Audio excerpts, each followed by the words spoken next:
Once again.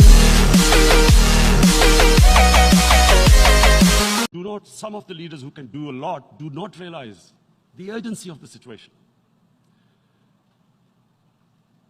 We have a lot of ideas, but as someone said, ideas without funding is mere hallucination. Pakistan, I'll give you an start with my own country. Our country is amongst the top 10 nations in the world which are most affected by climate change. We depend upon our rivers. We are mainly an agricultural country. And 80% of the water in our rivers comes from our glaciers. The glaciers, not just on the Pakistani side, even India. The 80% of the water in Ganges and the Indian rivers also comes from the glaciers, from the Himalayan glaciers, Karakoram, Hindu Kush. And these glaciers are melting at quite a rapid pace. We detected already 5,000 glacial lakes in our mountains. And if this keeps going, if nothing is done, we are scared that humans are facing a huge catastrophe. In my country, when my party came to power in the province of KP, we planted 1 billion trees in 5 years. Now we've set ourselves a target of 10 billion trees in Pakistan. Idea being to counter this, the effects of global warming. But one country cannot do anything. This has to be a combined effort of the world. My optimism comes from the fact that humans, the Almighty has endowed humans with great powers. We can do anything, provided our survival instinct is stirred up. And this is really what I hope that the United Nations will take a lead in this. There must be more emphasis. Richer countries must be pushed. Countries that are responsible for, mainly are responsible for greenhouse gas emissions. They must be pushed because our country contributes minuscule amount to greenhouse gases. So I feel that the United Nations must take leadership in this. My second issue for me right now is even more critical.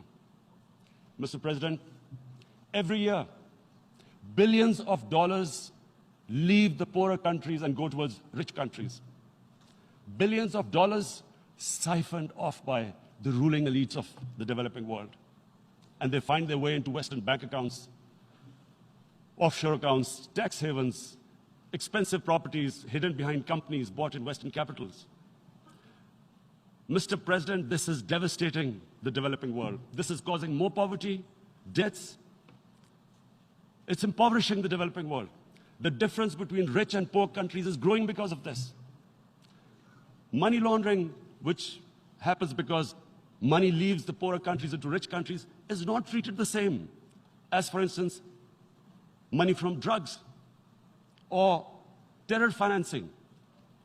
The seriousness which terror financing and money from drugs, the way it is treated, it's not the same.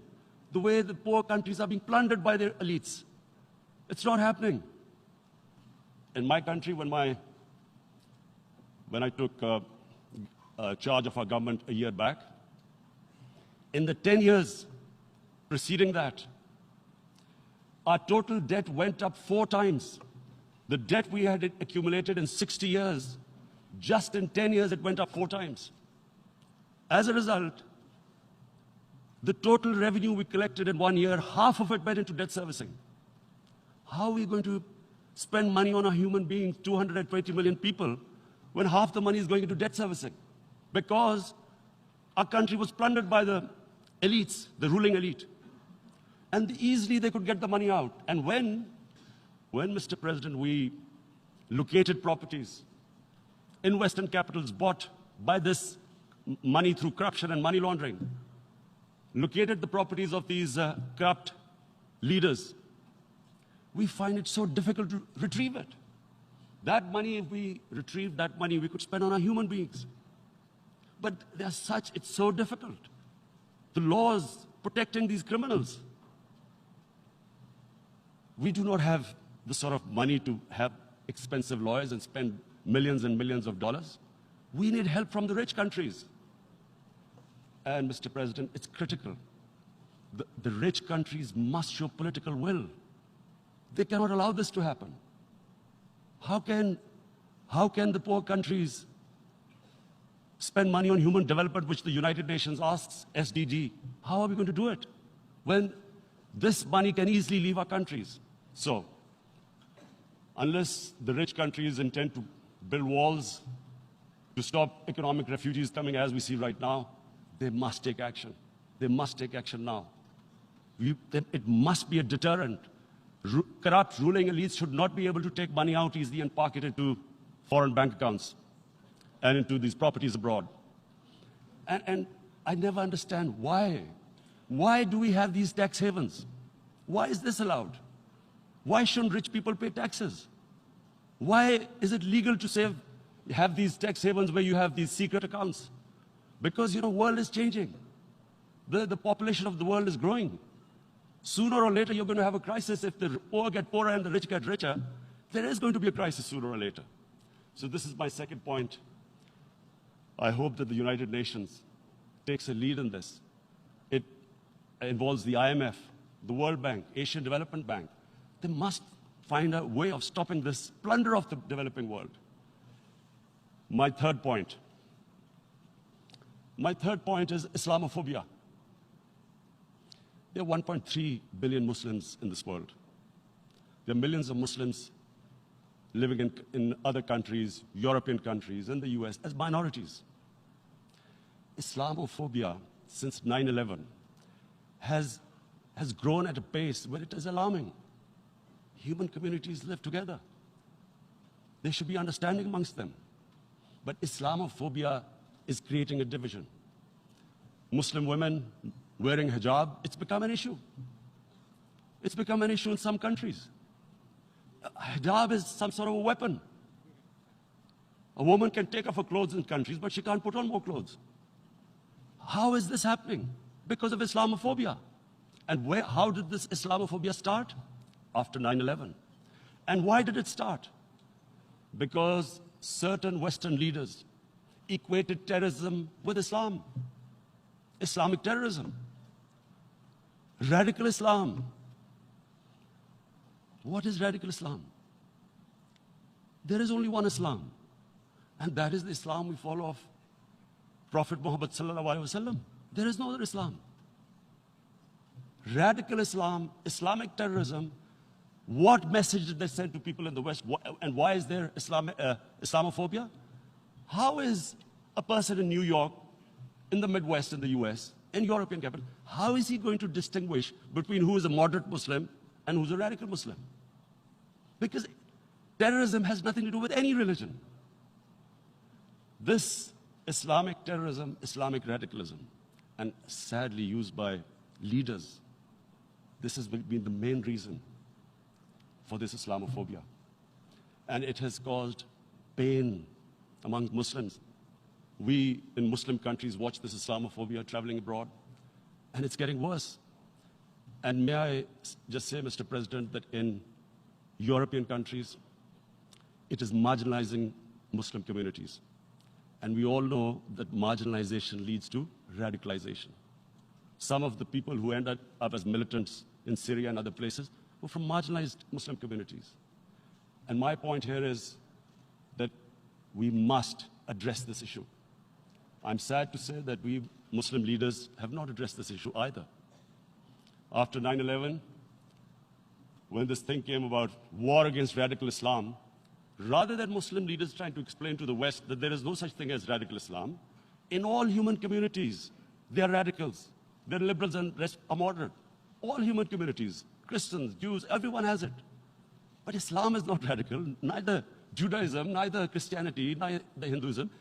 No religion preaches radicalism. The basis of all religion is compassion and justice, which differentiates us from the animal kingdom. But unfortunately, the Muslim leadership was so scared of being called radical Islam that all of them became moderates. In Pakistan, we we were in the eye of the storm, and our government coined a phrase called enlightened moderation. No one knows what it meant. But everyone started putting on Western suits that they were moderates, started speaking, even those who didn't know English would speak English because they were moderates. No one had a clue what it was. Because we, in the Muslim world, did not explain to the West that there is no such thing as radical Islam. One of the reasons why, after 9/11, Islam was supposed to be equated with terrorism was suicide attacks. Because the 9/11 bombers did a suicide attack, all sorts of theories came up that the Muslims are involved in suicide attacks because they will get virgin in heavens. Some came up with, what about women, suicide attackers? So this bizarre thing happened. No one explained. Suicide attacks and Islam were equated. No one did research that before 9/11, the majority of suicide attacks in the world were by Tamil Tigers, who were Hindus. No one blamed Hinduism, and quite rightly. What has Hinduism got to do with what desperate people were doing in Sri Lanka? We all know about, we've seen films about Japanese kamikaze pilots at the end of the Second World War doing suicide attacks. No one blamed the religion. But here we were trying to prove we were moderates and not explaining to the West. But the most important thing I wanted to say here today, in explaining this Islamophobia, Mr. President, and I feel it's very important because I've spent, because of, I played professional sport in England, I spent a lot of time there, so I know how the Western mind works and how West views religion. So where the misunderstanding about Islam came. And one of the reasons it caused Islamophobia. That was, in 1989, this book was published, maligning, insulting, ridiculing our Prophet Muhammad sallallahu alaihi wasallam. And there was a reaction in the Muslim world. The West couldn't understand what was the problem. Because in the West, because I have spent so much time in the West, religion is perceived completely differently. They don't look upon religion like we do. And so, Islam was supposed to be an intolerant religion. It was against freedom of expression. And Islam took a real beating 30 years ago. I still remember it became a watershed. And every 2 or 3 years, someone would malign our Prophet, peace be upon him. There would be a reaction by the Muslims. And again, it was Islam, an intolerant religion. Again, this time, I blame a certain section of the people in the West who deliberately provoked this, knowing the impact it would have. But the majority of the people in the West didn't understand. This is where, again, Muslim leadership let the Muslims down. We should have explained to them what our Prophet, peace be upon him, means to us. So in 1 minute, I'll try and explain what he means to us. Our Prophet was the witness to the divine book, the Holy Quran. The Holy Quran is the book of guidance for Muslims, and the Prophet's life was living the Quran. He was an example of what the Quran guided us to be. So he is the ideal we all try to get to. The Prophet created the state of Medina, the first state in Islam. That state was the basis of a Muslim civilization which became the predominant civilization for the next 700 years. And what was that state? I hear such strange things about Islam, that it is against women, it's against minorities. The first state of Islam in Medina, it was the first time a welfare state was set up. The state took responsibility of the weak, widows, orphans, poor people, handicapped. It taxed the rich, spent the money on the poor. The state announced that all human beings are children of Adam, hence equal, whatever the color of their skin. The state announced, the Prophet announced that, and slavery, the whole system depended on slavery as it did for many years in the Western societies. The Prophet said that one of the greatest deeds is to free a slave. But because the society depended on slavery, he said, but if you have to, treat them as an equal member of the family. And as a result, something happened in a Muslim world which hasn't happened in any other civilization. Slave dynasties appeared. Slaves became kings. The Mamluks, slaves who ruled Egypt. In India, there were slave dynasties. And then, with minorities, again, you hear that Islam is supposed to be against minorities. Let me just make this clear. In Islam, the Prophet announced that everyone was free to practice his religion. It was a sacred duty to protect the places of worship of all religions. He announced that every person is equal in front of law, whatever his religion or his color. And this incredible case, and I always quote this, that the fourth Khalifa, the head of state of Medina, he lost a court case against a Jewish citizen. So, number one, it showed there was a rule of law, no one was above law. And number two, that a Jewish citizen was an equal citizen. So, Mr. President, when a Muslim society is unjust to its minorities, it is going against the religion of Islam and our Prophet, peace be upon him. So, it is important to understand this.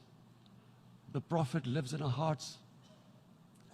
When he's ridiculed, when he's insulted, it hurts. As we human beings understand one thing, the pain of the heart is far, far, far more hurtful than physical pain. And that's why the Muslims react. And I always thought that if I ever had the stage, I would try and explain this to the world community, especially to the Western community, because having lived in the Western community, people didn't understand this. When I first went as a teenager to England, there was a comedy film on Jesus Christ. It's unthinkable in Muslim societies. So we need to explain that, look, in a human community, we must be sensitive to what causes pain to other human beings. We have, in the Western society, and quite rightly, the Holocaust is treated with sensitivity because it gives the Jewish community pain. That's all we ask, that do not use freedom of speech to cause us pain by insulting our Holy Prophet. That's all we want. And now, the number fourth point, Mr. President, and this is the most critical point, is the reason why I especially came here. It is about what is happening in Kashmir. Before I go on this, I want to make one thing clear, that when we came to power, my first priority was that Pakistan would be a country which will try its best to bring peace. We had been through this war on terror. We joined the United States war on terror after 2001. And Pakistan went through one of its worst periods where 70,000 Pakistanis died and over 150 billion was lost to our economy. And Mr. President, I opposed the war because in the 80s, Pakistan had joined the Western countries in what was the freedom struggle then in Afghanistan against the Soviets. And it was funded by the Western countries. These Mujahideen groups, which were treated in guerrilla warfare,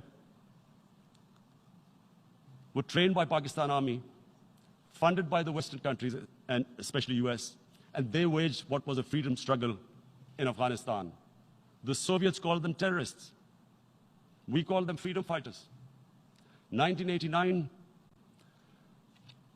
the Soviets retreated. The Americans packed up and left. Pakistan was left with these groups. Come 9/11, Pakistan joined the United States in this war on terror. And now our government was supposed to, the reason why I opposed joining this war, because here we had indoctrinated them in jihad, meaning freedom struggle against foreign occupation. Now, because we had joined the US, and the US had occupied Afghanistan, now we were supposed to tell them that, no, this is not freedom struggle and jihad, it's terrorism. So that's why I tried to tell then government that, stay neutral because you will have leverage over them. You will be able to control them. But if you join them, you become collaborators and they will attack you, which is what happened. They turned against us. We went through a nightmare. 70,000 people killed in a war we had nothing to do with. No Pakistani was involved in 9/11. Taliban were in Afghanistan, Al-Qaeda was in Afghanistan. What had we to do with it? 70,000 Pakistanis died. So when we came to power, we decided that we would dismantle what was left of these groups. And this decision was taken not just by us, but by all the political parties in Pakistan. Unfortunately, they didn't implement it. So we came to power, we decided to implement it, and we dismantled whatever was left of the groups. And I know that India keeps accusing us that there are these groups there. I would like the United Nations to send observers, see for themselves what we've done. No Pakistani government would have dared to do this because it would have created strife. But we decided that there would be no militant organizations in Pakistan. So I need to give you this background and to what I'm going to say later on. And secondly, we started mending fences. I invited the Afghan president. We developed a relationship with Afghanistan. We had problems with Iran. We mended fences there. And then India. Now let me just give you a little background about my relationship with India. Because of cricket, and cricket being it's a passion in the subcontinent, I had great following in India. I have friends in India. And I love going to India. So immediately, when my party came to power, the first thing we did was to immediately reach out to India. And I spoke to President Modi and I said, look, we have similar problems. Climate change, poverty, let's get together. Let's resolve our differences through trade. Let's build a relationship on trust. Prime Minister Modi told me that, there were terrorist attacks from Pakistan. I said, we have problems with you. There are terrorist attacks, which we know are instigated by India in Balochistan. We caught a spy, Kulbhushan Yadav, who admitted what the sabotage going on in Karachi and Balochistan. So we said, look, let's leave that behind. Let's move forward. Our main priority should be our people. The highest number of poor people live in the Indian subcontinent. Unfortunately, didn't make any headways. Our foreign minister was supposed to meet on this in the UNGA last year. India cancelled it. We thought that it's their election coming up. It's a nationalist, ultra-nationalist party. It doesn't want to cozy up to Pakistan. So we thought, okay, we'll wait till the elections. Meanwhile, a 20-year-old Kashmiri boy, whose father said was radicalized by the security forces in Kashmir, blew himself up on an Indian convoy. Immediately, India blamed us. I spoke to the Indian public on television. I said, if you give us any iota of proof, we will immediately take action because we've clamped down on these groups. Rather than sending us any proofs, they said they jettisoned, they bombed us. We retaliated. A jet, 2 of the planes were shot down, 1 pilot bailed out in Pakistan. We immediately returned the pilot, saying that, look, we do not want any escalation. Rather than taking that as a peace gesture, the entire campaign, almost the entire campaign of Mr. Modi in the election was how he had taught Pakistan a lesson that they had just had killed 350 terrorists. Complete lie. They had just killed about 10 trees of ours, which was quite painful given that, we are growing all these trees.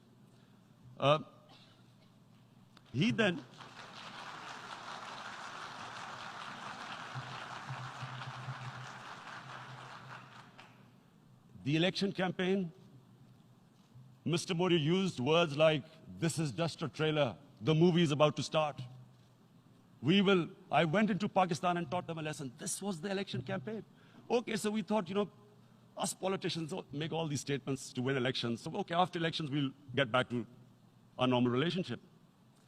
Well, the moment the elections ended, we approached India, no response, but then we discovered they were trying to push us in the FATF blacklist to bankrupt us.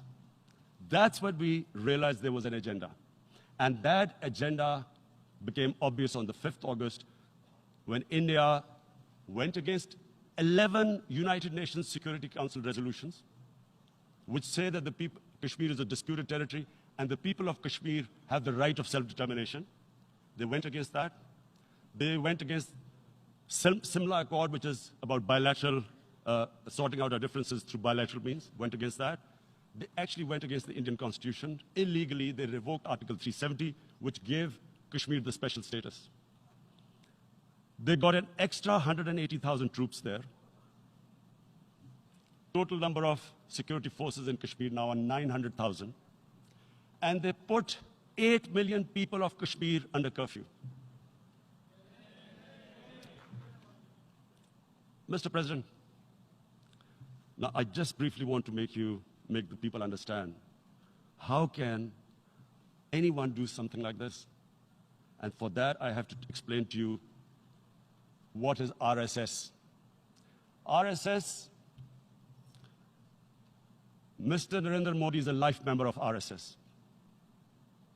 RSS was an organization that was inspired by Adolf Hitler and Mussolini, came about in 1925. They believed in racial purity, racial superiority. They also believed they were an Aryan race like the Nazi believed they were an Aryan race. All that I'm saying can be verified. This is the time of information revolution. You can Google all this, what I'm saying. But it is very important for me to explain this to you so you know what is happening in India. This RSS believed in the ethnic cleansing of Muslims from India. At one point, there was racial superiority of the Hindu race. Secondly, it was hatred for the Muslims and for the Christians because they believed that this golden age of Hindu civilization was stopped because of Muslim rule centuries back and then the British rule of India. So it was racial superiority and hatred for Muslims and Christians. This is openly stated. You look at the founding fathers of RSS, Golwalkar and Savarkar. Just Google them and you'll find out. And this ideology of hate is what murdered the great Mahatma Gandhi in 1948. It was this ideology of hate that made Narendra Modi in 2002 do a pogrom against Muslims in Gujarat when he was the chief minister. He allowed 3 days for these RSS goons who were inspired by the Hitler brown shirts. They actually wear brown shirts.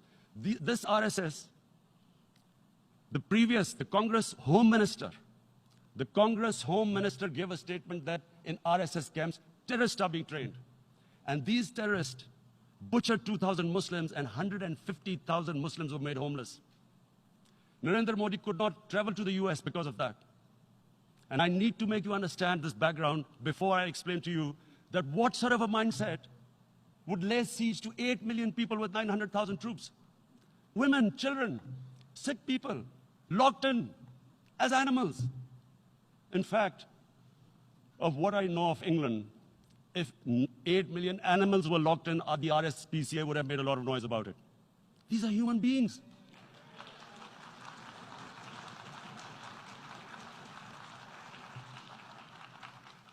And Mr. President, what comes with racial superiority, these illusions of Aryan superior race, is arrogance.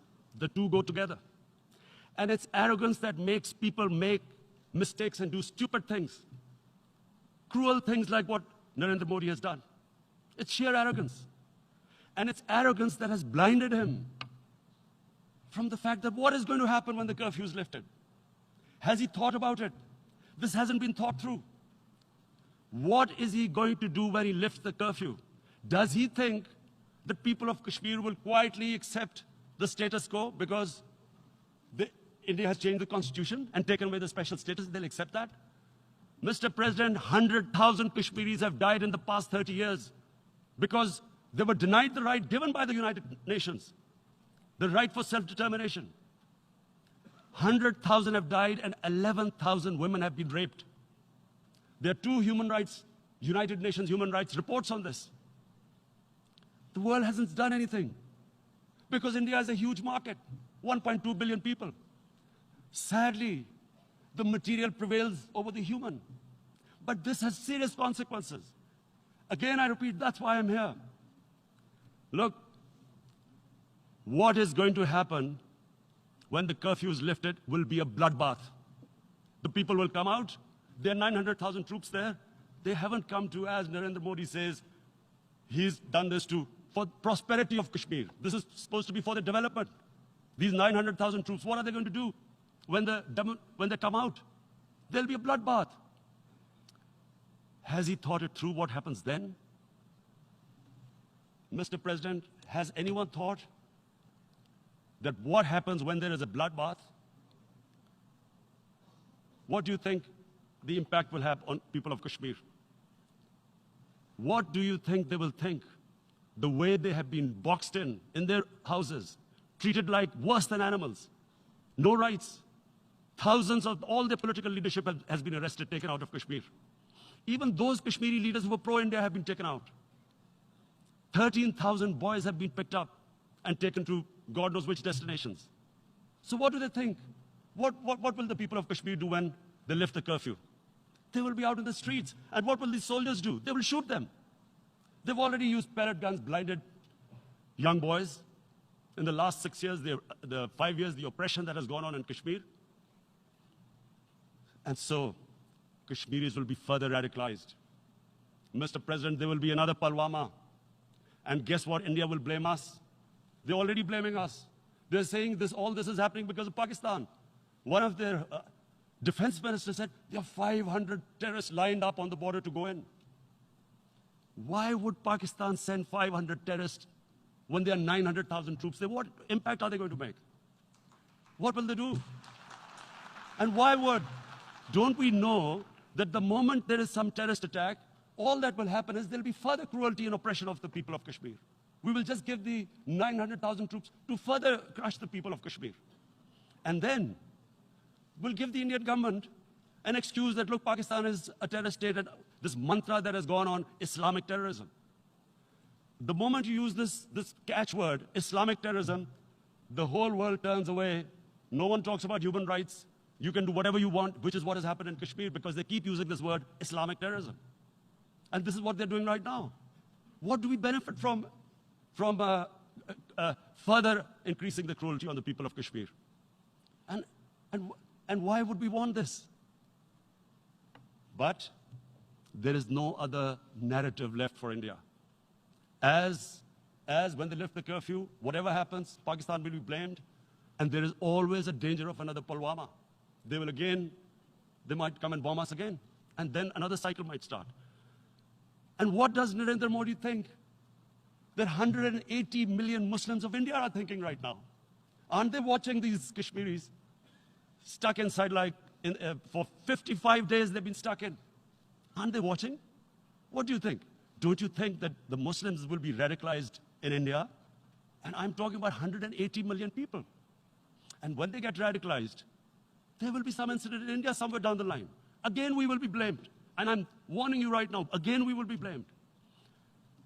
And Mr. President, what about 1.3 billion Muslims who are watching this? And they know that it is only happening in Kashmir because they're Kashmiri Muslims. This is not happening to Kashmiri Hindus.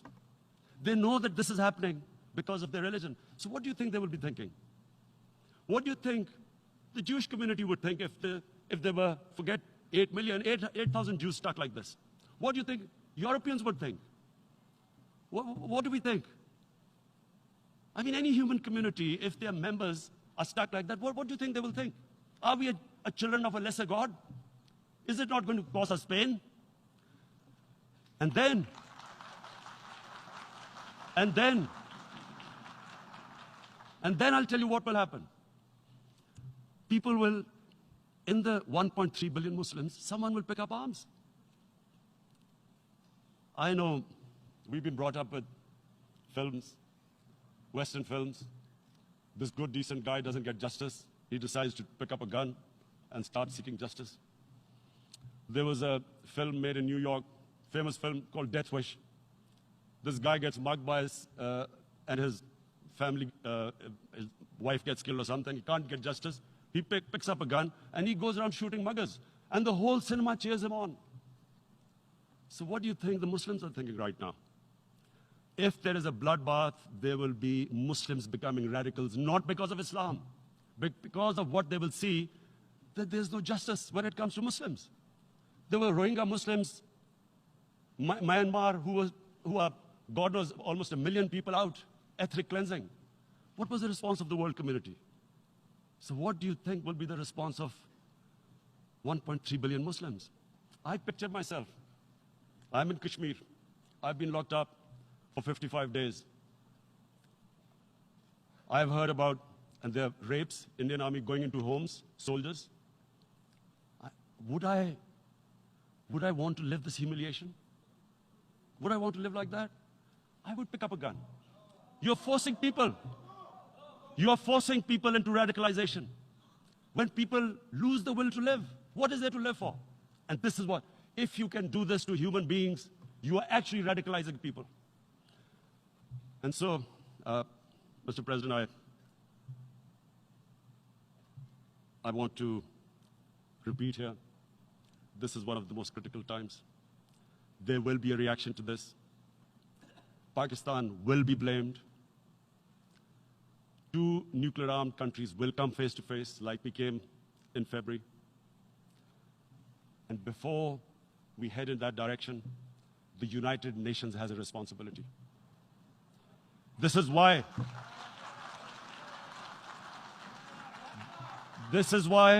the United Nations came into being in 1945. You were supposed to stop this happening. I feel we are back to 1939, Munich. Czechoslovakia has been taken, annexed. What is the world community going to do? Is it going to appease a market of 1.2 billion, or is it going to stand up for justice and humanity?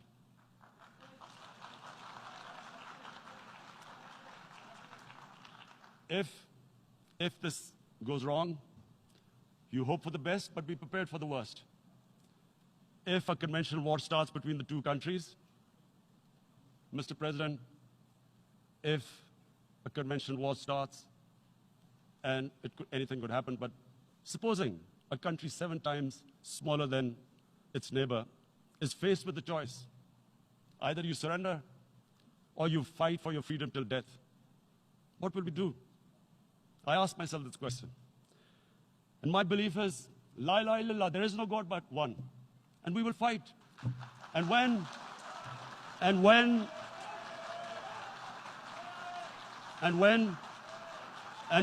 a nuclear-armed country fights to the end, it will have consequences far beyond the borders.